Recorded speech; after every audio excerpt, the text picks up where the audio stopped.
Hello friends, நம்மளோட favourite serial சிறுகடி காசில் நல்லா நினச்சி ஷார்ட்டாக ரிவ்யூ பார்க்கலாம். முத்துக்கு வந்து அவங்க ஆல்ரெடி எடுத்து வச்சிருக்கிற பணத்துலேருந்து 2 லட்சம் கொடுத்துடலாம் அப்படின்னு சொல்லிட்டு மனோஜ் ரோகிணியும் டிசைட் பண்ணிவிட்டு அந்த பணத்தை எடுத்துகிட்டு கொடுக்கலான்னு வராங்க. அண்ணாமலை சட்டை வந்து அம்மா எங்கன்னு சொல்லிட்டு மனோஜ் கேட்குறாரு.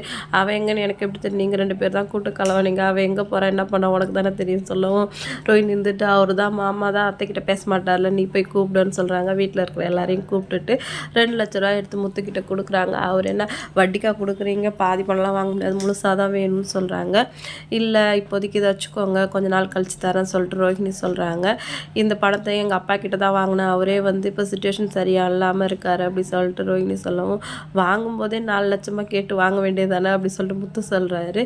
இல்லை ஒரே டைமில் வந்து பெரிய அமௌண்ட் ட்ரான்ஸ்ஃபர் பண்ண முடியாதுன்னு சொல்லவும் அப்புறம் எப்படி பிஸ்னஸ்க்கு மட்டும் 15 லட்சம் ஒரே டைமில் அனுப்பிச்சாரு அப்படின்னு சொல்லவும் அவங்களால பதில் சொல்ல முடியல.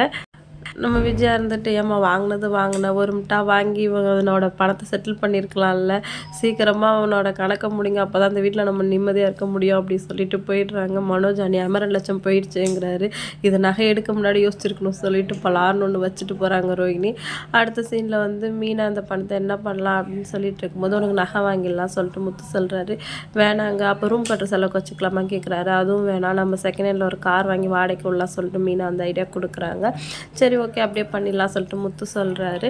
அடுத்த சைடில் 3 மருமகளும் சேர்ந்து பேசிகிட்டு இருக்காங்க. அத்தை காஃபி கொடுத்தீங்களா சொல்லிட்டு ரோஹிணி கேட்குறாங்க. இல்லை நான் போனேன், அவங்க கோமா திட்டி அனுப்பிச்சிட்டாங்க அப்படி சொல்லிட்டு மீனா சொல்லவும் சரி மாமாக்கிட்ட அத்தையாவது பேச சொல்லலாம் சொல்லிட்டு 3 பேரும் போகிறாங்க. ரோஹிணி வந்து அத்தை நீங்களாவது மாமா கிட்டே பேசுங்க சொல்லவும் என்னால் அதெல்லாம் பேச முடியாது அப்படின்னு சொல்லிட்டு விஜயா சொல்கிறாங்க. ஸ்ருதி இருந்துட்டு நீங்கள் மீனா கிட்ட சாரி கேட்டாலே அங்கிள் உங்ககிட்ட பேசுகிறாரு, விஷயம் சின்னது தானே பண்ணிட்டு போகலாம்ல, நீங்கள் தானே தப்பு பண்ணீங்க அப்படின்னு சொல்லிட்டு ஸ்ருதி அவங்க பங்கு சொல்கிறாங்க. இதை பேசவாங்க வந்தோம், பேச வேண்டியது பேசுங்க சொல்லிட்டு மீனா சொல்கிறாங்க. என்னடி இவங்களெல்லாம் தூண்டி விட்டு கூட்டிகிட்டு வந்தியா அப்படின்னு சொல்லிட்டு விஜயா ஒரு பக்கம் அவங்க கத்துறாங்க. நீங்கள் தானே தப்பு பண்ணீங்க, இன்னும் சொல்லப்போனால் மனோஜும் சேர்ந்து மீனா கிட்ட மன்னிப்பு கேட்கணும் அப்படின்னு ஸ்ருதி சொல்கிறாங்க. அதோட வந்து விஜய் அப்படிலாம் நான் வந்து அவர்கிட்ட பேசின அவசியம் இல்லைன்னு சொல்லவும் மீனா நீங்கள் கூப்பிட்டீங்க பேசியாச்சு நான் கிளம்புறேன் சொல்லிட்டு அவங்க போயிடுறாங்க. மீனாவும் அங்கேருந்து போயிடுறாங்க. ரோஹிணி வந்துட்டு உங்களை பற்றி எனக்கு தெரியாண்டி நீங்கள் யார்கிட்டையும் சாரி கேட்க வேணாம், என்ன நடக்குதோ நடக்கட்டும் அப்படின்னு சொல்லிட்டு போயிடுறாங்க. இங்கே இருக்கவே எனக்கு பிடிக்கல, நான் பார்வதி வீட்டுக்கு போகிறேன் அப்படின்னு சொல்லிட்டு விஜய் கிளம்பிடுறாங்க. இன்றைக்கி எபிசோட் இதோட முடிஞ்சிடுச்சு. வீடியோ பிடிச்சா லைக் பண்ணிக்கோங்க. இன்னொரு வீடியோவில் மீட் பண்ணலாம். டாடா பாய்.